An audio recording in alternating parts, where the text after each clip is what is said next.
Bonjour, j'espère que vous allez bien. On se retrouve pour une nouvelle vidéo, le suivi du PEA, c'est l'épisode 55. Donc c'est un épisode mensuel. Je fais une vidéo sur le suivi du PEA par mois, donc généralement le dernier jour du mois ou le premier jour du mois suivant.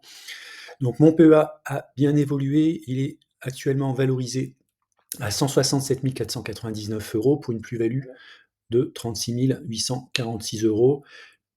Donc, nous attaquons la période estivale. Alors, j'ai intitulé cet épisode Un été pour tout changer. On démarre avec un avertissement. Je ne suis pas conseiller financier. Cette vidéo n'a pas pour but de vous proposer un placement financier ou un quelconque conseil d'achat, mais uniquement un but pédagogique et de partage. Vous restez responsable de vos investissements. Alors, on va démarrer par les objectifs du PEA. Donc pour moi, l'objectif, c'est d'avoir un revenu complémentaire dans 12 ans qui correspond à peu près au moment où je prendrai ma retraite.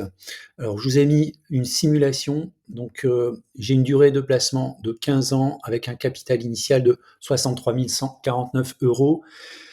Je vise une croissance annuelle de mon portefeuille PEA de 8%. Alors pourquoi 8%? 8%, c'est la croissance du CAC 40 dividendes réintégrés sur les 30 dernières années.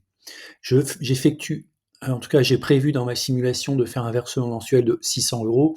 On voit quand même que depuis un peu plus d'un an, je verse des sommes beaucoup plus importantes que ce montant, ce qui explique aussi que je suis un peu en avance sur l'état d'avancement de mon plan d'investissement. Alors, si je reste sur les données telles que je les ai rentrées au début de mes investissements, je devrais arriver en année 2036 à un capital de 411 000 €.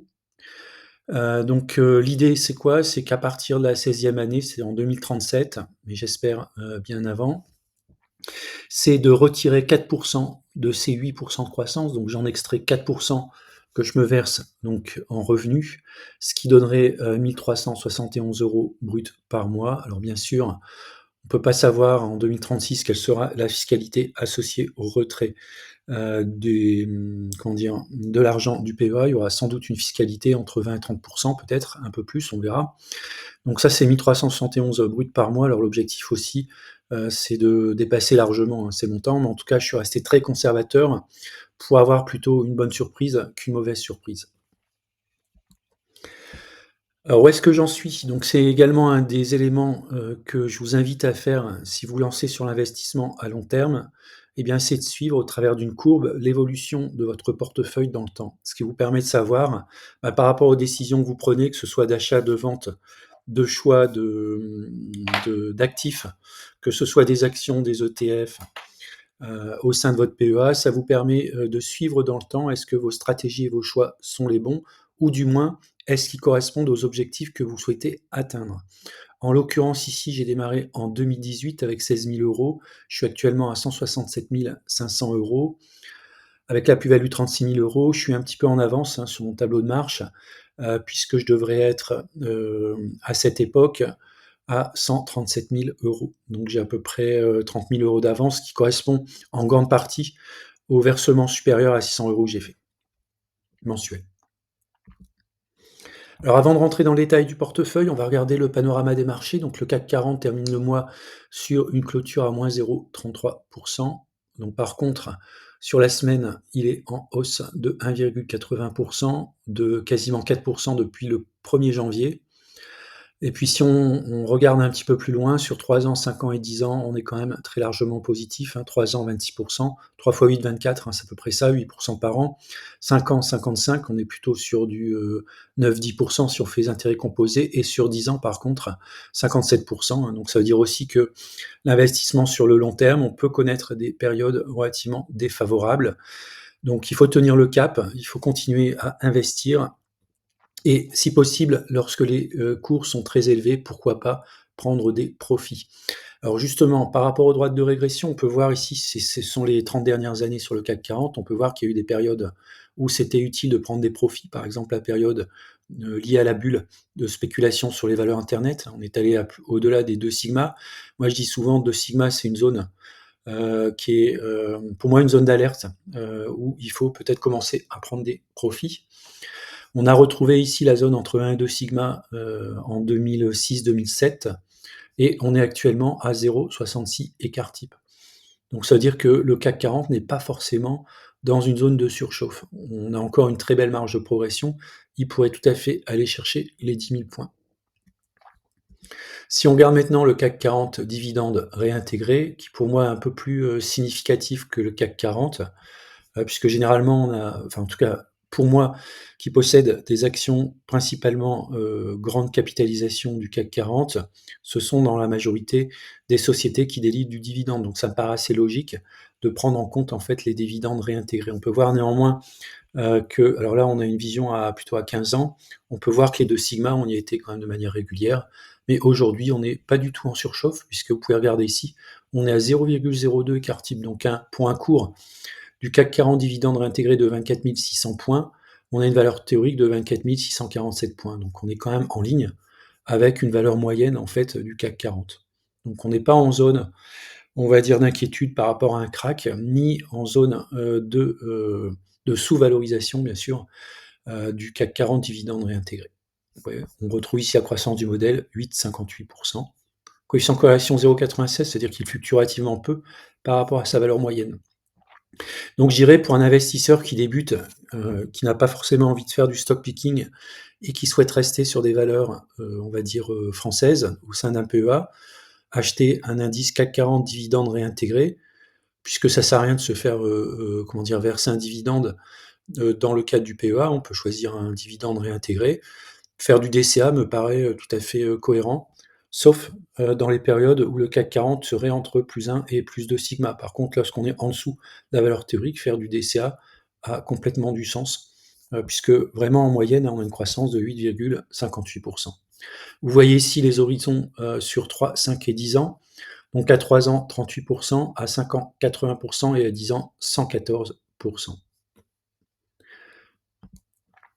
Alors un été pour tout changer, c'est le titre de la vidéo. Donc là, je m'adresse particulièrement aux personnes qui ont un PEA ou un compte titre ordinaire sur des valeurs de type valeur française et vous êtes en moins-value.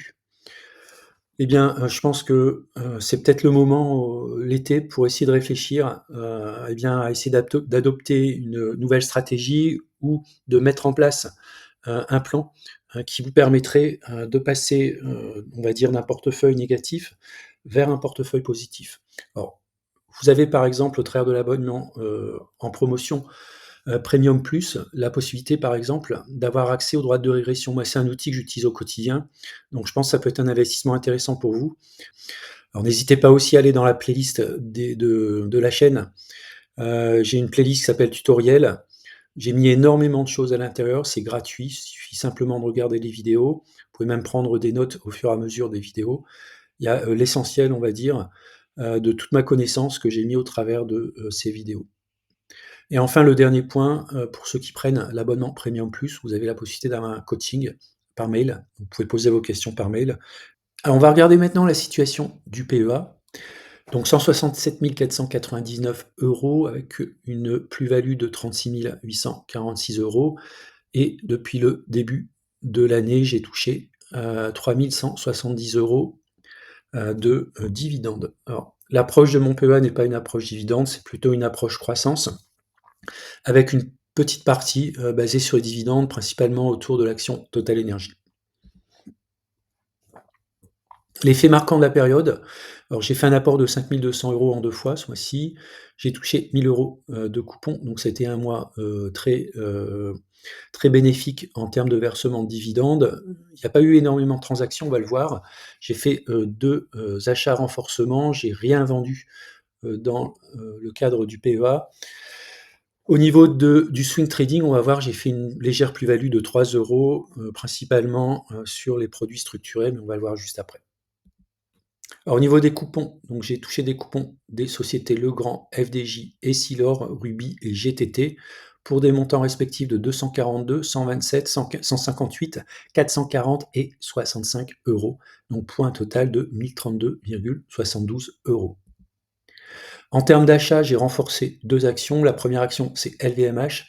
Donc je m'y suis pris à 2 fois. J'ai racheté une première fois à 458 € et une deuxième fois à 442 €, ce qui porte ma quantité totale à 16 actions LVMH pour un PRU de 600 €. Alors je ne suis pas encore au moins un sigma qui correspondent à 440 €, mais je suis autour de la valeur théorique, même légèrement en dessous, puisque la valeur théorique est de 603 € sur les droites de régression.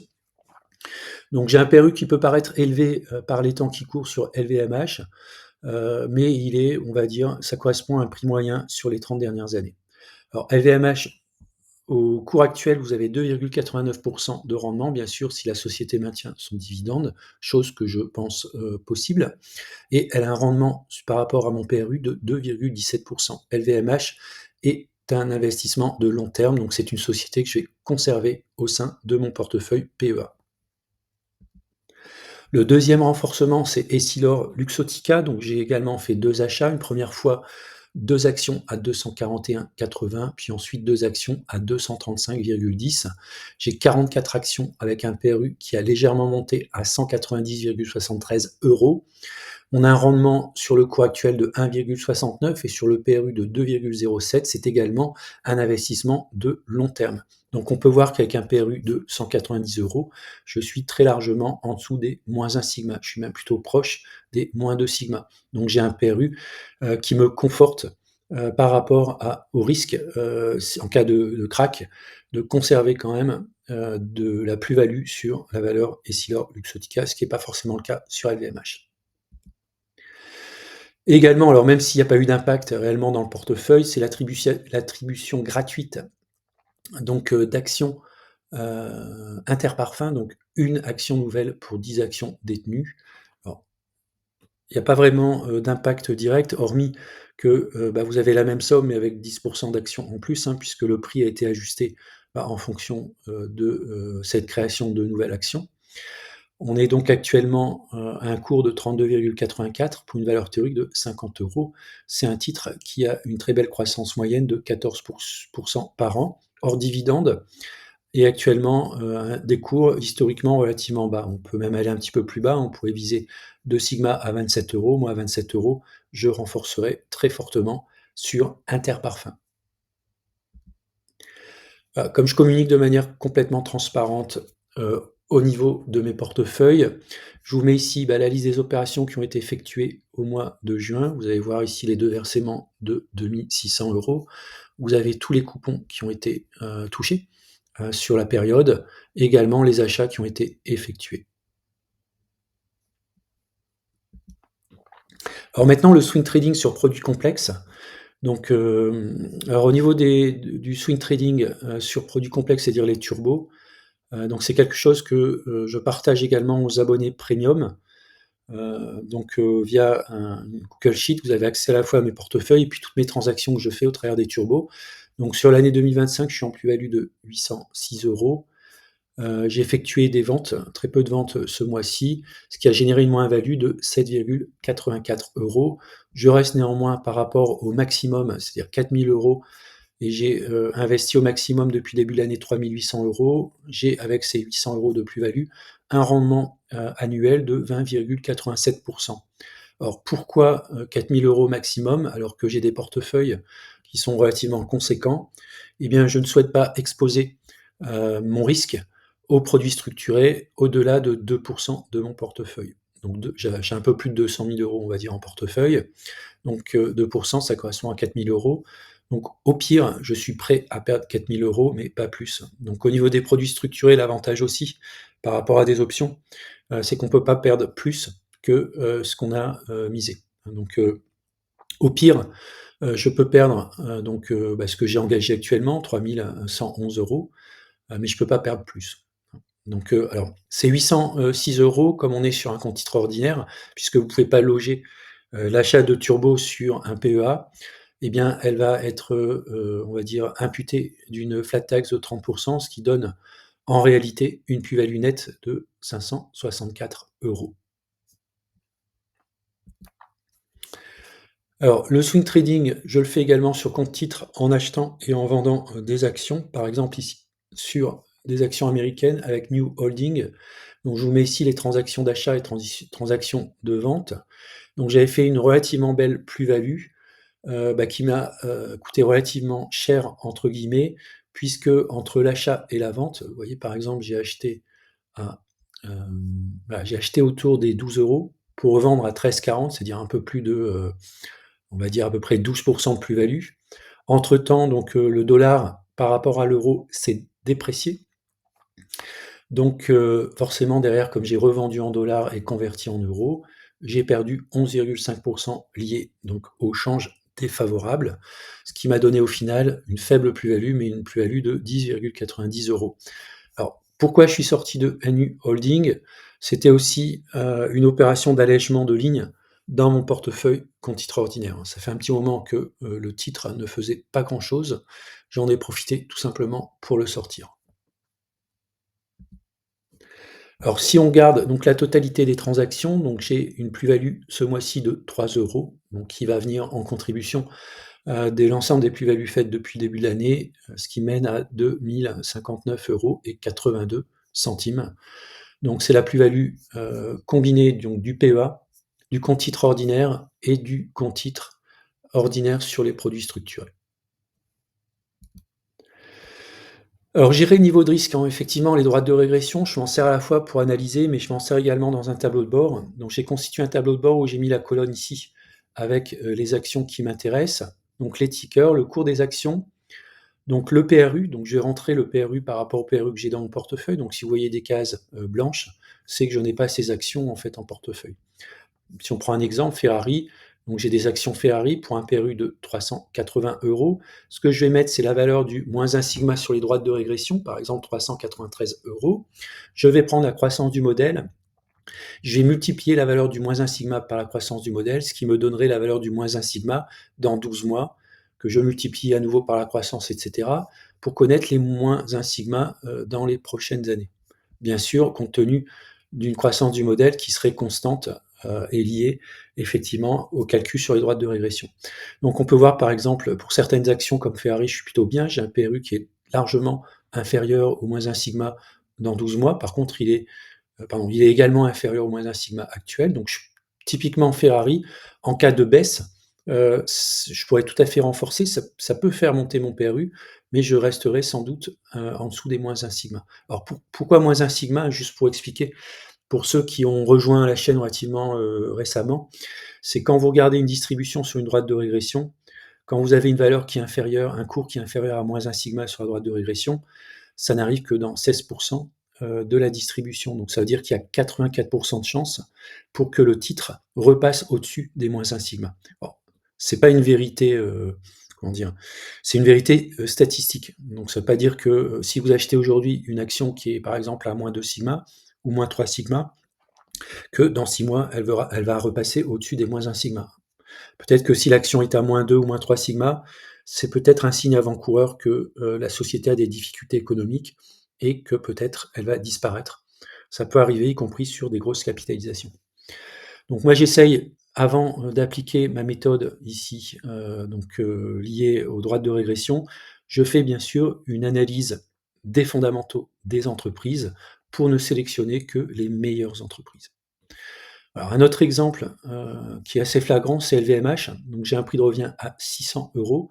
On peut voir que le moins 1 sigma est actuellement à 440 € et on va retrouver à peu près les 600 € en 2028. Ça veut dire quoi? Ça veut dire que si mon PRU ne change pas, à toutes choses égales par ailleurs, hein, puisque la croissance du modèle est de l'ordre de 10, je vais retrouver, donc la valeur de moins 1 sigma à 600 €. Alors peut-être qu'aujourd'hui, on peut faire la fine bouche sur, le cours actuel de 449 €.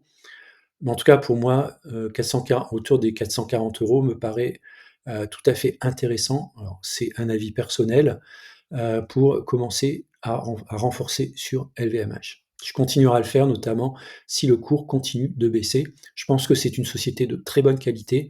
On peut voir un coefficient de corrélation de 0,81, un peu inférieur à des sociétés, par exemple comme, Air Liquide, qui est à 0,93. 0,81, ça veut dire qu'il y a quand même de la volatilité. Donc qui dit volatilité, ça veut dire des cours qui peuvent baisser fortement. pour moi, c'est un indicateur intéressant parce que ça veut dire qu'il y a une opportunité. Si dans 1 an, 2 ans ou 3 ans, les valeurs de luxe redeviennent à nouveau au devant de la scène, on pourra tout à fait retrouver, du LVMH et bien repartir sur des cours, qu'elle a pu connaître, 700, 800, 900, voire beaucoup plus, en termes de valeur. Pour terminer, je vous donne donc une vision de mon portefeuille PEA, donc classé par importance et par taille. Donc ma première ligne, c'est Total Energy avec 15. Ma deuxième ligne, c'est Air Liquide avec 10. Ma troisième ligne, Vinci avec 8. Ensuite, on va retrouver Legrand à 7. Essilor Luxottica 6. Ensuite, vous avez pas mal d'actions qui sont entre 4 et 5. Et puis, vous avez la queue du classement ici. Donc, il démarre à Airbus et Performance, GTT, Pernod Ricard et Française de Jeux. Alors, quelles actions j'aimerais voir un petit peu plus haut dans le classement? Par exemple, Airbus. Mais Airbus, pour moi, aujourd'hui, au cours de 177 €, c'est beaucoup trop cher. J'ai un PRU de 126 €. Je ne souhaite pas le faire grimper de manière trop importante. Donc ça, Airbus, ça peut être une société qui peut grimper encore dans le temps. LVMH, sans doute encore un peu également, va se retrouver, on va dire, dans le top entre 5 et 10, hein, donc peut-être, un peu en dessous d'Essilor Luxottica dans le temps. Donc je serais pas étonné effectivement que Airbus, L'Oréal et LVMH montent encore dans le temps dans mon classement. Voilà, c'est la fin de la vidéo. Je vous remercie de l'avoir regardée. Si vous souhaitez vous abonner, n'oubliez pas, un abonnement premium, 7,99 € par mois. Vous pouvez l'arrêter à tout moment. Vous le démarrez le 5 du mois, il s'arrête le 5 du mois suivant, hein, donc c'est pas, c'est 30 jours, consécutifs, en fait. Et puis vous avez, l'abonnement Premium Plus qui embarque tous, les avantages de l'abonnement premium, avec en plus les droits de régression, une analyse personnalisée du portefeuille d'actions si vous le souhaitez et un coaching ILT par mail, bien sûr, également, si vous le souhaitez. Je vous dis à bientôt pour une prochaine vidéo.